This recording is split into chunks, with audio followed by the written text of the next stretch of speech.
In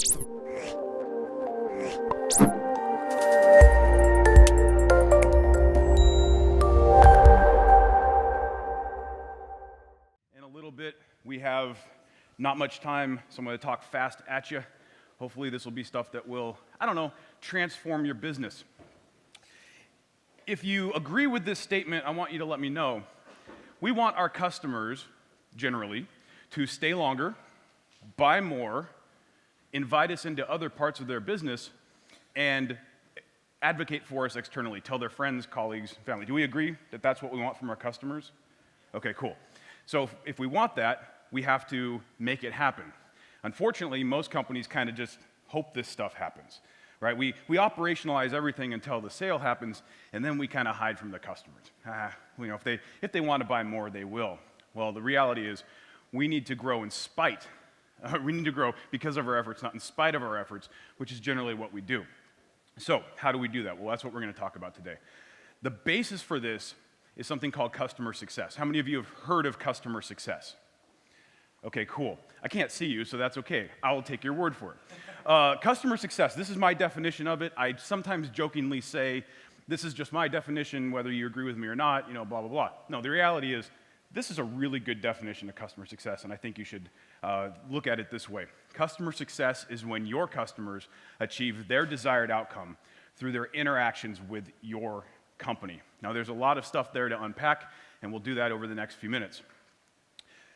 The reality is, if we want our customers to buy more, we want them to invite us into other parts of their business, that all comes from them being successful. And that's the basis for how I look at customer success, which is really as customer success-driven growth. So this isn't something like what we might think of customer success. This is really looking at customer success as that growth engine. As your customers succeed and evolve, their relationship with us, our relationship together, should evolve and grow as well.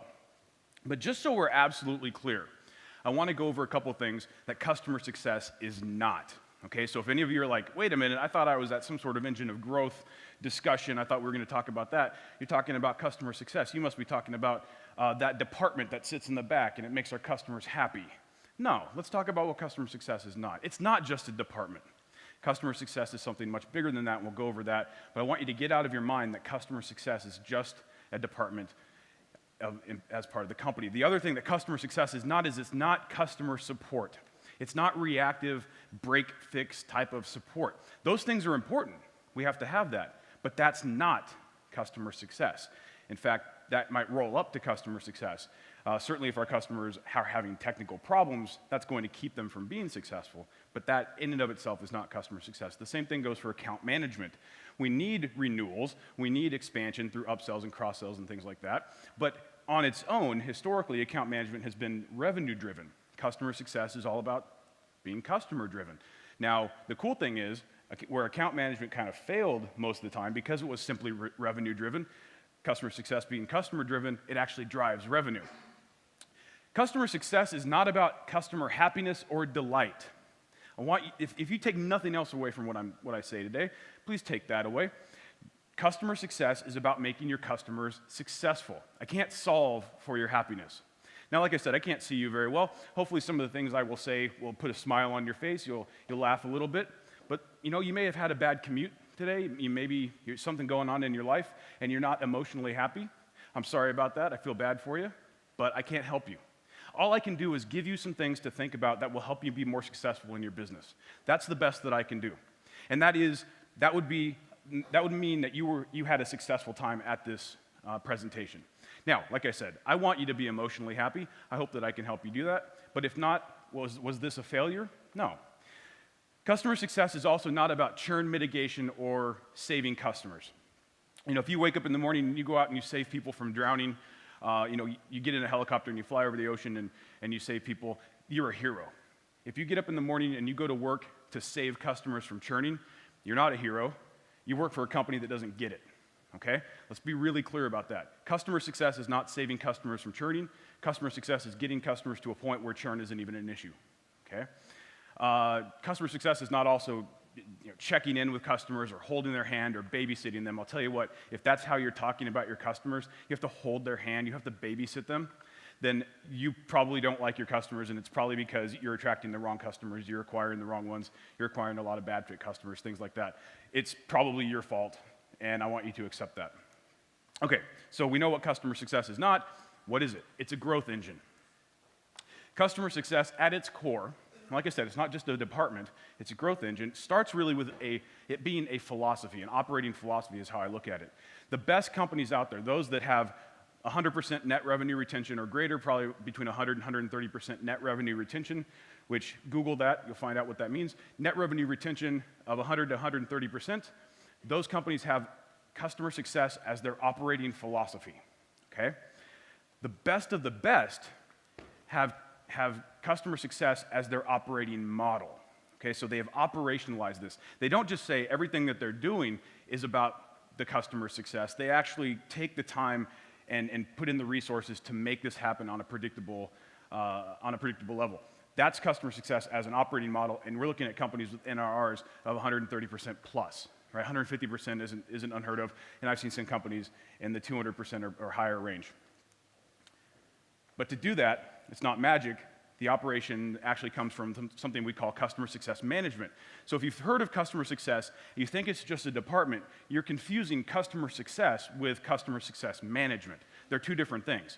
Customer success management is the orchestration, operationalization, instrumentation, and intervention that's designed to move the customers towards their desired outcomes, designed to achieve that thing that we call customer success.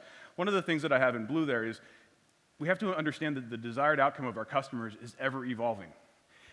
Most of the time when we create customer journey maps or whatever we're doing to try to understand the customer life cycle, we tend to focus on this concept of a static customer. Well, that doesn't exist. It shouldn't exist. I don't want my customer to be the same a year from now as they are today, right? So I have to think about the ever-evolving desired outcome of the customer and orchestrate and operationalize around that. And here's a nice cartoon version of what this might look like. And basically it says, look, customers are going to go through this process where they achieve certain success milestones. And somewhere along the line, they hit one success milestone that might have a logical advocacy ask associated with it. They do this thing, they achieve this outcome. That's when I'm going to ask them to leave us a review, right? Most of the time, if we ask anybody to be an advocate for us, we're doing it at the wrong time.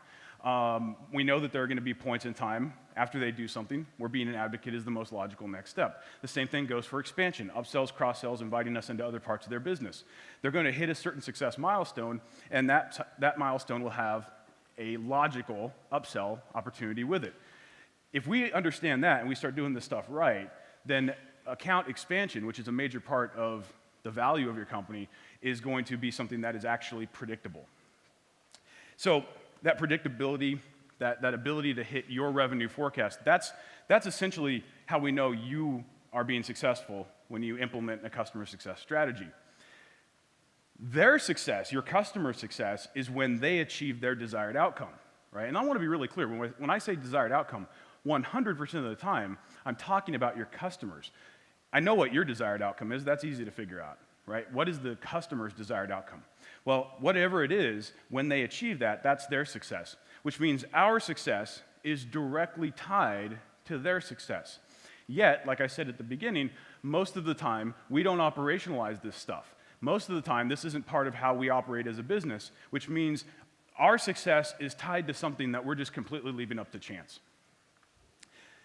Ultimately, what I really want you to think about as customer success being a growth engine is that this is directly impacting your company's valuation. Let's explore this for a second. This is really simple stuff. I've made this just as simple as we can. For startups, generally speaking, and simplified, we're going to come up with a value for the company that's revenue times a multiplier, some number, and revenue. You know, that's also even going to be a little bit varied depending upon how you look at this and who's doing this, whether it's investors or acquirers. But the bottom line is, if we're only focused on the revenue side of this equation or this problem, really, there's more revenue when we do customer success right. When we implement a customer success strategy and we have our customers staying longer, right? So we don't have churn, so the customers aren't leaving. We simply end a time period with more revenue. That's nice. So if we don't even understand the multiplier side of this, we should just be able to say, yeah, more revenue is probably a good thing. Customers stay longer, they buy more, and they invite us into other parts of their company. But it gets better. Multiplier, when we're talking about customer or company valuation, a lot of us have said these words, oh, we have this multiple of revenue, but a lot fewer of us actually have any idea what goes into a multiplier. And you may not admit that. I will admit that I didn't know what that was for a long time, and so I started looking into it. Now, here's the reality. Investors in your company, people that are companies that are looking to acquire you, they're not going to tell you what goes into the multiplier. That's kind of their secret sauce. If they tell you that, you can game the system and they'll have to pay more for the equity. But generally speaking, it's going to be some version of these inputs as well as others. What you will find is something like customer lifetime value being in there. Now, if you're like me, maybe you hear people talk about customer lifetime value a lot. We want that to be high. We want our customers to spend as much with us over their lifetime as possible. But then you look at revenue, or look at company valuation, and you say, really, it's based all on revenue. And that's why we're so sales-driven, because all we need to do is get the revenue up, and that's going to increase the value of our company. Well, when we talk about customer lifetime value, it goes into this side of the problem. The customer lifetime value is directly impactful of what the multiplier looks like. The higher your customer lifetime value, or especially if your customer lifetime value is going up, then the larger that multiplier is going to be. Customer acquisition cost. If it costs a lot for us to acquire a customer that doesn't pay us very much, that's going to be a problem. You're going to get the value of your company, the multiplier is going to be lower, and ultimately the value of your company is going to be lower. That's a problem. But if we're doing things efficiently, if we're growing from within our customer base, and we're having our customers be advocates for us and spreading the good word and not churning out and spreading the negative word that we have to fight against, our CAC is going to be better. Net revenue retention, I said to Google that. It's just basically we start one time period with $1,000 in ARR, and we end it with $1,500 in ARR. We had 150% net revenue retention. Now that offsets any potential customer churn and revenue churn that might come out of that, or downsells and things like that. Net revenue retention is one of the key metrics when it comes to customer success, so definitely do some research on that. But a couple of things, so those are all kind of like financial metrics, and that makes sense. A couple of things you might not have been thinking about is total addressable market. We pitch that the market is this big when we go to an investor, but if you're churning and burning customers, your total addressable market is shrinking, and not just by the number of customers that have churned out. We have to be really clear about this. Those customers that churn out, they're no longer part of your TAM, unless you're in a B2C world and you have very transient customers that come and go. The reality is in the B2B world, if a customer churns out, the likelihood of them coming back is pretty low. So we have to just sort of write them out of that total addressable market. The great thing is, if you're churning and burning your customers, the number of customers that go out, the TAM doesn't just shrink by that number, because they're also going to spread negative sentiment about you. Right? They're gonna be out there saying bad things, so your actual TAM shrinks by a number that you can't really quantify, but definitely shrinks more than by the number of customers that you lost. That's a problem. Investors don't like that, because if they put money into your company, they're gonna have to make up for all of that negative sentiment, right? You're gonna have to pay more to acquire customers. Your sales cycles are gonna be longer. That's gonna be a problem. The other thing to think about is talent acquisition. If you're churning and burning customers, chances are you're churning and burning employees. Because if you don't care about your customers, it doesn't directly mean you don't care about your employees, but you probably don't, because the reality is losing customers that we worked really hard to acquire, that we worked hard to close, to onboard, and to serve across their life cycle, when those customers churn out, that starts to hurt morale, right? And if you're in a business where that's happening on a pretty frequent basis, that's going to start to really impact morale, and that's probably going to lead to people going out on something like Glassdoor and leaving bad reviews for your company. And when an investor puts money into your company, they say, step on the gas. All right? That means go hire people, make sure that you can grow as fast as they want. Well, if you have a lot of negative sentiment out there, or even if you don't, but you just have a lot of churn of your customers, the people that work for you may not want to invite their friends or their professional colleagues to work at your company, right? So stepping on the gas is going to be harder. So all of those things go into that multiplier that investors and acquirers are applying to the revenue that you have.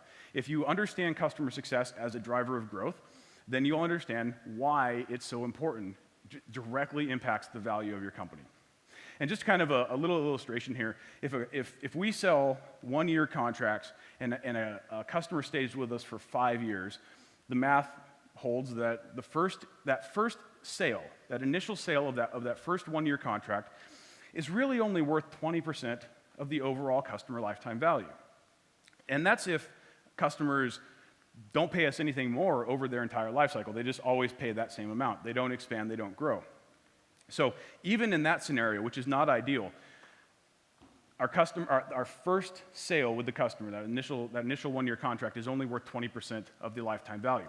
But if we do things right and we put our customers on an ascension path and they're actually growing and expanding, we could get to a point over that 5-year period where the initial sale is only worth about 5% of that overall customer lifetime value. And if we do our job even more right, we get to a point where maybe the customer will stay an extra year, and now that first year is maybe that first 1-year contract, that initial sale, is only worth about 2% of the overall customer lifetime value. Now, I want to be clear, you have to have that initial sale, right? So that's not to say that that's not important. It's just to say that most of the time, all of our resources go into that one initial sale. We don't really think about the fact that, done right, 98% of the revenue that comes from that customer relationship happens after that initial sale. It happens in the part of the customer life cycle that we have not operationalized, the thing that we leave up to chance, right? The place where we don't invest resources. So that doesn't make sense in any situation, yet unfortunately most companies are kind of run this way. And this is why you see sales-centric organizations. You have companies that are really run by sales, and that's because they don't understand the importance of this. So again, customer success is when your customers achieve their desired outcome through their interactions with your company. So let's start to unpack this a little bit, guys. Interactions. We'll start with that part of it.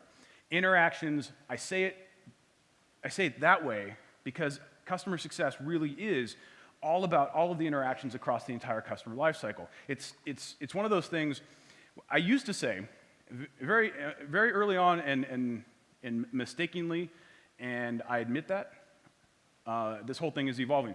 I used to say it was through their use of your product, but then I realized, oh, that's not true. It's through all of the interactions. The product use is just one part of it. What we have to understand is that all of those interactions are important, but those interactions actually start early. So customer success starts the very first time somebody from your sales organization reaches out to a customer, the very first time somebody interacts with your marketing, or maybe the very first time somebody is invited to use your product by one of your customers or to interact with your product somehow. So those interactions start very early, which also means that the seeds of churn can be planted very early. I do a lot of analysis of reasons why people churn, and very often, and incredibly, it's just way too often, you see things that are cited. A customer that churns out a year or two later, they're citing things that happened in the sales process or during the onboarding process. So those seeds of churn are planted early. Now, the cool thing is the seeds of massive success can also be planted early. So this isn't all about being negative. This is about just understanding the impact that you can have in those early days. So we put all this emphasis and all these resources into that initial sale, but very often, it's all about just getting the sale. It's not really about setting the customer up for success, which is why we unfortunately sign bad fit customers, right? So we have to hit those immediate numbers because we're not thinking about how this affects the big picture. We don't think about the revenue that we generated this month that we're trying to base that multiplier, or trying to base the value of the company off of. It could actually be having a negative effect on the multiplier because we know that those are bad fit customers and they're ultimately going to churn out, right? So it's not about just acquiring revenue this month or this quarter. It's about making sure that that's coming from good fit customers. So you want to acquire customers that have success potential. That means that they have a technical fit, that they have all the systems in place in order to be successful. They have functional fit. They have these other types of fit that are really important. But if you don't, so you want to make sure that you avoid those bad fit customers, which means we have to kind of take a step back and understand, why do we exist? Why are we even in the market? Now, some of you might be thinking, well, we exist to return something to our investors. We exist to generate a profit or whatever that is. Guys, that's table stakes. That's the whole reason you're in business. If those things weren't at least some sort of a given, then there wouldn't be a business opportunity here. So given that, why do you exist? Well, from a market standpoint, you exist for one reason, and that's to help your customers achieve their desired outcome. The market thinks that you'll be able to do that. You're telling them that you can do that. If you hold up your end of the bargain, then it's going to be less of a power struggle with your customers, and it's going to be something more where they make you powerful. And that's kind of the idea that I want you guys to get across to you guys, that there's been that power shift. We can't be thinking of an adversarial relationship with our customers. There's a book that I read called The Power Paradox, and the author defines power as this. Power is the capacity to alter the state of others. And I love that. That's such an awesome definition of power. And if we take that, then we understand that really, why do you exist? You exist to alter the state of your customers. That's really the main thing. Here's the deal, though. Power can't be taken. Power has to be given. So in the sales process, when you're talking to your customers or during your marketing, whatever that is, in those early days, those early interactions, you're basically telling your customer to trust you. And they're going to give you that little bit of trust. And they're going to make you powerful once you live up to what you said you would do, right? So you gave you a little bit of power. I just really like this picture of this guy lifting giant balls. But I want you to think about this. So, maybe we don't want to get really, get spiritual here, but if you've ever been to church, you paid attention, maybe you heard something about the golden rule. You do unto others, and they'll do unto you. If you went to a yoga class, maybe you heard something about karma. You plant the seeds of karma, and it'll ripen maybe, in your favor later on. Maybe Newton's third law, there's an equal and opposite reaction, right? We've kind of heard these things. Or maybe it's from the street. You guys ever heard of Cypress Hill? What go around, come around, kid. So whatever it is, these rules are sort of universal. If we make our customers powerful, they will make us powerful. All right? So power is kind of an interesting way to look at this. But how will they make you powerful?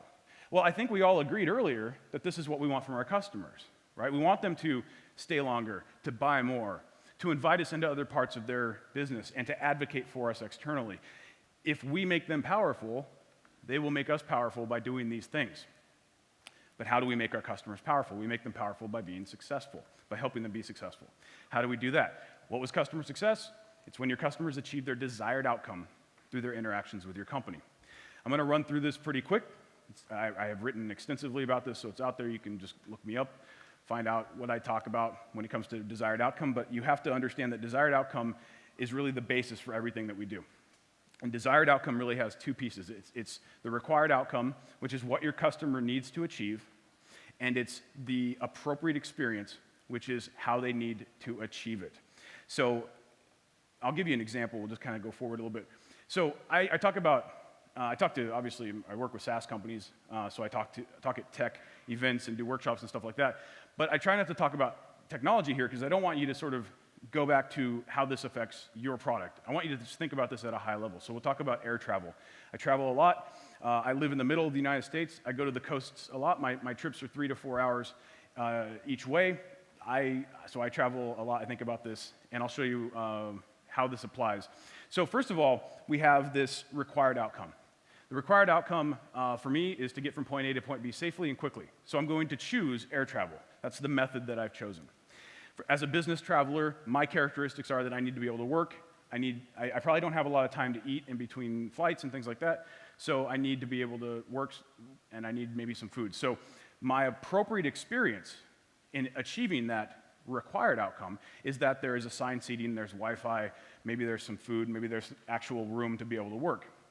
Now, there's maybe another customer segment that is also choosing to get from point A to point B safely and quickly by choosing air travel, but maybe it's a family going on vacation. They need to save money. They need to really just enjoy the destination. The trip isn't really that important to them. So their appropriate experience is cheap fares, snacks, and maybe some drinks, and that's it.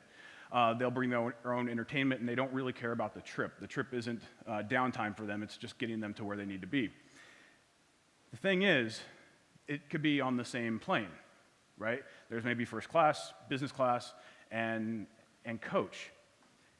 You have a product that multiple customer segments will use. They all probably share a similar required outcome, But it's the appropriate experience which will dictate whether the customer is truly successful with your product or not, right? So they can use the product, but if the overall experience is inappropriate, they're not going to be successful. So I say this sometimes. I said this on Twitter. You can follow me at Lincoln Murphy. You can focus on adoption, retention, expansion, or advocacy individually, or you can focus on the customer's desired outcome and get all of those things. And I want you to understand, I said churn will not really be an issue. I haven't talked about churn, even though we're talking about customer success. The reality is, if you help your customers achieve their desired outcome, really understanding that that appropriate experience is key, then you'll understand that churn won't be a problem, because churn is in and of itself not an issue. It's an issue actually for your customers, because they thought you could do what you said you would do, and you failed them. But it in and of itself is not a problem. There's something else going on. It is just a symptom of an underlying disease. And that underlying disease is not helping your customers achieve their desired outcome. So if you come in and try to focus on churn reduction, what tips and tricks and gimmicks can we do to make it hard for somebody to cancel? How can I lock somebody into longer-term contracts? How can I get them to pay me more for an annual subscription so that I don't have to worry about them for a year? That kind of thinking isn't going to reduce churn. That kind of thinking is going to make sure actually that churn is always a problem. Focus on what's causing the churn. The churn is caused by your customers not achieving their desired outcome. Without customer success, I want you to think about this. If we don't focus on customer success, we get stagnating customers that aren't growing. They might be renewing on a consistent basis, but guys, that's not enough, especially if you have external investors. They don't want that. They want customers that are actually growing. Without customer success, we do have customer churn. We have those customers that are leaving, but we also have revenue churn. We have customers that are staying but paying us less to continue to be our customer. Maybe that's even because we're giving them concessions to stay. Our reputation suffers, our total addressable market shrinks, sales friction increases. We have to do a lot of stuff to make up for that negative market sentiment. Our sales cycles extend, CAC increases, our talent acquisition suffers, and I hope that I've driven this point home, our company valuation goes down. With customer success, we basically get the opposite, right? We get expanding customers that are growing and inviting us into other parts of their companies. We get that net revenue retention to be over 100%. We maybe get into that 120, 130% range or greater. We get a great reputation. Our total addressable market actually increases because our customers are out there saying great things about us and maybe even introducing us into markets, with people in markets that we hadn't even thought about going into. Sales friction decreases, sales cycles shorten, CAC efficiency goes up, talent acquisition improves, and overall valuation of the company goes up. That might sound great and it's neat in theory. Well, the reality is that this isn't theory, guys. This is stuff that actually works. So you might be sitting there trying to justify how you're not having this result, and maybe saying that customer success isn't for you because our customers are terrible, they don't get it. But I'll tell you right now, that's probably not true. It's probably your fault. You probably acquired bad fit customers, and now you're trying to justify that by saying churn is just inevitable and all of that. So think about it from that standpoint. If we have customer success, we really can have a company that grows in value. So one more time, customer success is when your customers achieve their desired outcome through their interactions with your company. Remember this, customer success. I like this definition. I like the term customer success because it puts the two things that are most important right there front and center. Customer success. When your customers succeed, you succeed. Thank you guys very much.